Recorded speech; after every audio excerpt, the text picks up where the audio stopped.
schon wieder etwas kaputt. Wie oft gehen einem im Leben Dinge kaputt? Ja, und nicht nur Dinge, sondern auch selber. Man spürt immer wieder, dass auch wir leicht verletzbar oder verwundbar sind, im körperlichen wie im seelischen Bereich. Und manchmal sind die seelischen Verletzungen, die wir davontragen, viel schwieriger zu heilen als körperliche Leiden. Aber Gott sei Dank gibt es nicht nur Ärzte und Orte, wo wir hingehen können, wenn wir krank sind oder um etwas zu reparieren, sondern auch es gibt Orte, wo wir hingehen können, wenn wir seelisch Heilung oder Stärkung brauchen. Und Schwester Enrica und ich, wir werden gleich einen Ort besuchen, der bekannt ist dafür, Stärkung und Heilung im seelischen Bereich zu schenken.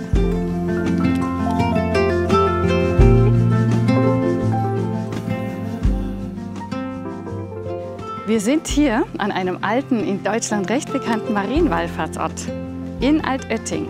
Etwas zur Geschichte dieses Ortes. Die Schwarze Madonna von Altötting stammt wahrscheinlich vom Anfang des 14. Jahrhunderts. Viele Heilungen auf ihre Fürsprache sind bezeugt. Und sie ist der Grund dafür, dass Hunderttausende Pilger in diesen bekanntesten Marienwallfahrtsort in Deutschland strömen. Die Statue ist so um die 66 cm groß. Die kann man in der Gnadenkapelle sehen. Es ranken sich ganz viele Wunder und Legenden um die Mutter Gottes. Die geheimnisvolle Entstehung ist immer noch nicht ganz geklärt. Angeblich wurde sie im Jahr 1330 am Oberrhein aus Holz geschnitzt und kam dann, der Überlieferung nach, über das Zisterzienserkloster Reiten-Haslach letztendlich nach Altötting.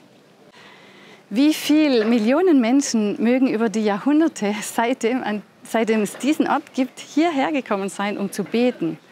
Um Heilung, also Heilung für ihre körperlichen Schmerzen, aber auch Heilung für die inneren, die seelischen Schmerzen. Die vielen Votivtafeln, die man hier sehen kann, die geben Zeugnis davon, dass Menschen die Hilfe Mariens erfahren haben. Come thou fount of every blessing, tune my heart. Diese Beziehung zu Maria hat für viele mit der Anerkennung der eigenen Verwundbarkeit oder Verletzlichkeit zu tun. Sie ist ja Mutter, uns von Jesus vom Kreuz herab zur Mutter geschenkt. Ja, und gleichzeitig ist sie auch die erste und größte Jüngerin Jesu. Wenn wir zu ihr kommen, dann geht sie mit uns zu Jesus. Und ich glaube, dass Jesus sich besonders gern bei ihr zu Hause aufhält, also eben da an den Wallfahrtsorten, wo sie auch eine besondere Rolle spielt. Und das kann vielleicht auch die Location für den Kongress begründen, zu dem wir jetzt gekommen sind. Wir sind hier beim Adoratio-Kongress, also ein Kongress, in dem es ganz stark um Jesus geht, um seine Gegenwart unter uns.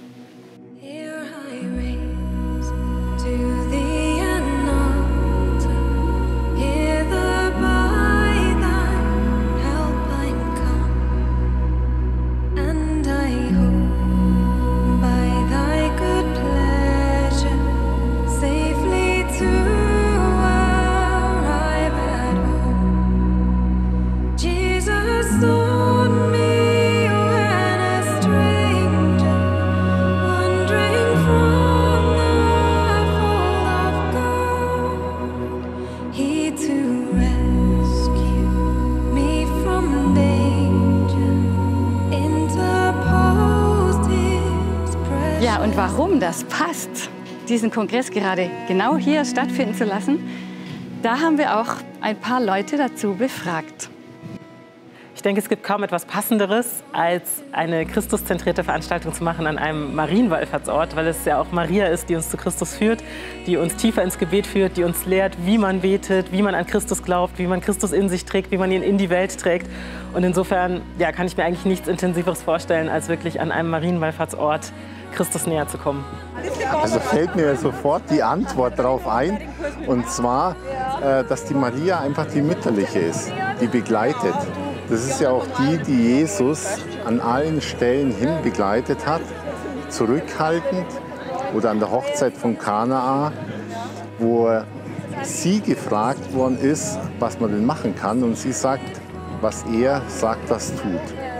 Und genauso sieht man sie auch hier, die große Basilika und die Maria ist in der kleinen Kapelle. Weil Maria und Jesus ja immer eins waren, von Anfang an. Und weil Maria diejenige ist, von der wir lernen können, wie wir Jesus anbeten können. Und das lernen wir ja hier durch das Kongress, aber vor allem mit den Augen Mariens schauen wir auf Jesus. Und sie hilft uns, in diese Anbetung hineinzuführen. Und deswegen ist dieser Ort Altötting genau perfekt dafür, um in das Geheimnis der Anbetung hineinzukommen. Erklärt sich für mich besonders, wenn man sich den Film Die Passion von Mel Gibson anguckt. Da gibt es eine wunderbare Szene, wo Christus mit dem Kreuz durch Jerusalem sozusagen wandert und in Richtung Golgatha. Und seine Mutter wird in so einer Seitengasse gezeigt. Und sie erinnert sich an den jungen, kleinen Jesus, der hinfällt, wie sie hinrennt und ihn auffängt. Und Christus läuft dann sozusagen weiter und fällt vor ihr quasi mit dem Kreuz hin. Und sie rennt zu ihm hin und blutüberströmt, mit der Dornenkrone und sozusagen gegeißelt und mit dem Kreuz auf dem Rücken, guckt er seine Mutter, die natürlich wie eine Mutter dann guckt in dem Moment und sagt, sieh Mutter, ich mache alles neu. Das hat sich bei mir so reingebrannt und ich glaube, wer die Eucharistie verstehen will, der muss verstehen, dass sozusagen genau dieses ich mache alles neu. Also von der Eucharistie geht immer alles neu aus. Man kann jeden Tag zur Eucharistie gehen und kann sozusagen hier immer wieder neu anfangen. Here I raise to the unknown. Dieser Ort hat eine besondere Atmosphäre. Man nennt ihn sogar das Herz Bayerns. Und diese Bezeichnung, da schwingt mit die Tatsache, dass sich in der Altöttinger Gnadenkapelle die Herzgrablage der Wittelsbacher befindet. In der uralt heiligen Kapelle sind die Herzen von insgesamt 27 bayerischen Fürsten und Fürstinnen in Silberurnen bestattet. Weitere 13 Herzurnen, bedeutende bayerische Persönlichkeiten, ruhen unten in den Bodenplatten von der Kapelle. Und diese Fürsten, die haben wirklich ihr leibliches Herz hier gelassen, aber vielmehr haben sie geistig ihr Herz hier gelassen, eben bei Jesus und Maria. Das war ihnen wichtig. Und von hier aus, das soll Kraft und Herzstärke in ganz Bayern hinausgehen. Eben eine Kraft, die aus dem Gebet kommt, aus der Verbundenheit mit Gott. Ja, und diese Kraft und Herzstärke, das wünschen wir uns auch allen und euch allen, dass ihr das auch erleben dürft, diese Kraft und Stärke, die von der Verbundenheit mit Jesus und Maria kommt. Like a